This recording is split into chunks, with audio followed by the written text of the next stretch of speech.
guys. My name is Jessica Vell. I'm with Real 360, and I'm sitting here with Ria Pavia from Hollyshorts Film Festival. How are you today, Ria? I'm hanging in. I'm above ground. That's always good. That's awesome. Happy to hear that. So, just wanted to jump in.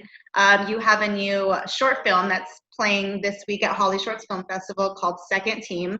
It's a comedy, and I actually got a chance to preview it before, so we're definitely going to show the trailer before we jump right in. Action! You really think I'm talented? Well, you're always very hysterical with me, so, you know. You are just so unreliable. That's why you broke up with me, right? I don't know, how about you cheating on me? The only thing that would make this better is massive amounts of cocaine. Let's get second team in. Let's just go in there, do our jobs, and be fucking professionals. Second team! Picture this, we the best. We will cut a frowny face in your chest, little wench. I'm a mention. All right, let's go to one and get your marks. Yeah, correct. I will walk into a court while they wreck, screaming, yes, I am guilty, motherfuckers, I am death. That is definitely not in the script. All set? But you're into guys now? That was a joke! You are seriously the worst best friend I've ever fucking had. Nice. First team! I did watch Second Team, and it was really, really hilarious. I laughed out loud a lot. So I really want to hear more about the backstory because, I mean, did this happen on set with you? What inspired the film? How did you get involved in it? I would love to hear about the backstory. Okay, so no, it did not happen, or I didn't witness this happening.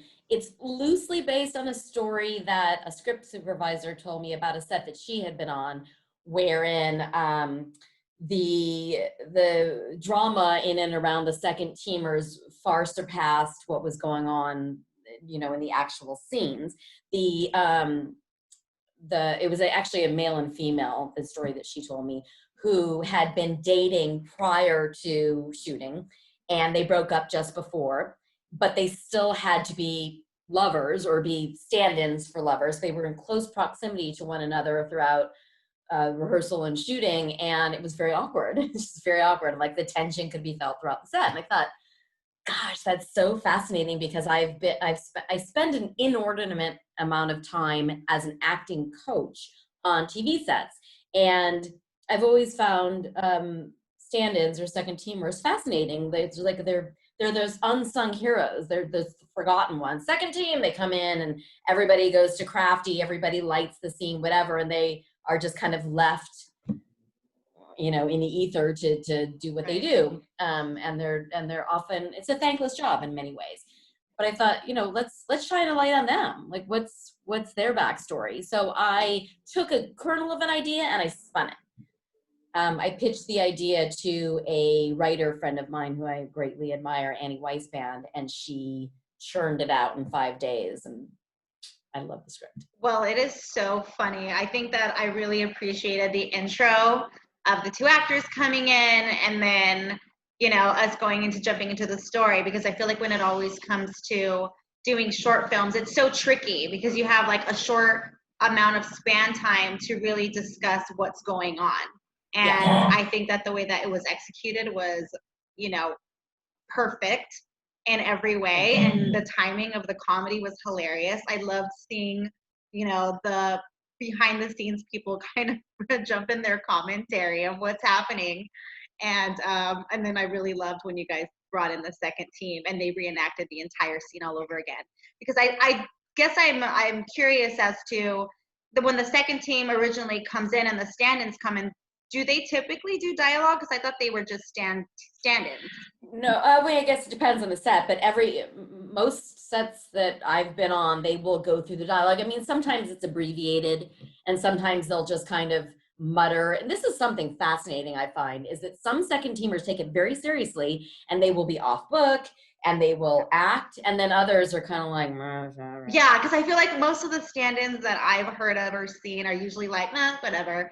So I thought it was really fascinating and interesting, and it kept me like on my toes a little bit, is watching these two characters redo the whole thing and a whole other approach, and it being 1,000 times more interesting than the original Two Girls. Yes, and I have always felt that it's a great time for in real life for second teamers or stand-ins to really give it their all, because everybody's watching. Producers are watching. They have monitors on in their offices, and it's kind of like you're constantly auditioning. And I know many people who have booked jobs, or been upgraded from a stand-in because of their performance. Yeah. So and how interesting is that the second teamer is actually more talented? Yeah, it was, and it was. I mean, I think the approach of seeing the way that people were backstage before, like, oh, this is so boring, to when they switch the characters or the actors, I mean, and we see the whole scene all over again, but just in a different direction, and it just being like off the charts. So it was really, really great. So yeah, I really, really loved it. I just really wanted to tell you that because I watched it shortly before this, and it was just really funny to me. Thank you. So I do notice that I looked you up a little bit before, and I saw that you were acting before. So how did you make that transition from acting to directing? I saw you were in the infamous Candyman. The first one, the original. Well, yes, I excuse me? I said it was probably the best one, honestly. I mean, I liked it. So let's see, I went to Performing Arts High School, and then I went to UCLA as a theater major, and that kind of springboarded me into a very rewarding career as an actress. I did a lot of guest spots and commercials and films and whatnot. And from there, I actually worked as a staff writer. I was on a couple of different television shows as a writer. And then I was a casting director for a little while, went back to acting. So I've really bandied about. I've really jumped around quite a bit, and then acting coach. So it was really being an acting coach on TV shows that piqued my interest in terms of transitioning into a director, because I've basically been shadowing directors for many years, working as a conduit between the actor and the director, and ostensibly directing. And then I realized, like, all of these other careers in the entertainment industry that I've had for the last 30 plus years have readied me for this next chapter as director. Getting perspectives from all different sides of the industry, I think, I know has really positioned me properly. Oh, absolutely. I completely agree. So do you think that you can see yourself directing more projects? Because I saw that online that this was your second directing film, right? Actually, no. I've directed a lot of theater, and this was my first foray into directing television or film. Okay. Film specifically. But this is going to be just the beginning. I can't speak about it quite yet, but there are definitely talks of seeing where these ladies go from here. We are developing a second team. I mean, it's really, really funny, and I mean, I hope so, because I think that there's a lot of material and content there. So I really hope that this expands for you for sure. Thank you. And that was by accident. I mean, it really was just supposed to be a sample of my work, which to set me up for success in terms of a directing for television and film. And then by accident, it turned into a proof of concept. Yeah. And so we'll see where it goes next. Stay tuned. Awesome. So wait, how long did filming take to do this? It was 2 days. We shot it in 2 days. A lot of prep, obviously, going into it. But we completed the whole thing in pretty much 12-hour days. I was really, really strict in terms of my shots, my desired shots, and we were able to execute everything that we had set up. But yeah, it was over a weekend. We had just wrapped season 3 of a television show that I am an acting coach on, Grownish, which is a spinoff of Blackish. Yeah. So it was literally 3 days later. Pardon me? Said I love Grownish.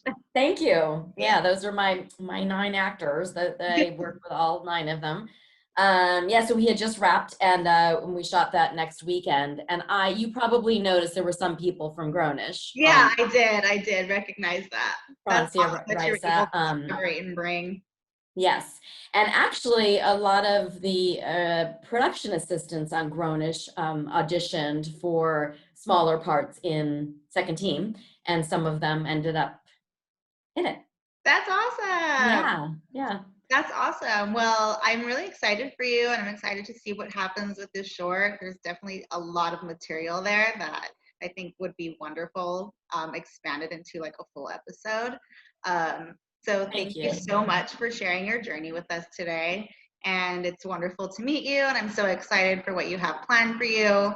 And thank you once again for talking with Real 360. Again, this is Ria Pavia, and she has her new short film playing at Hollyshorts this week called Second Team. It's a comedy, so don't miss out. Thank you. Thank you. Bye. Bye.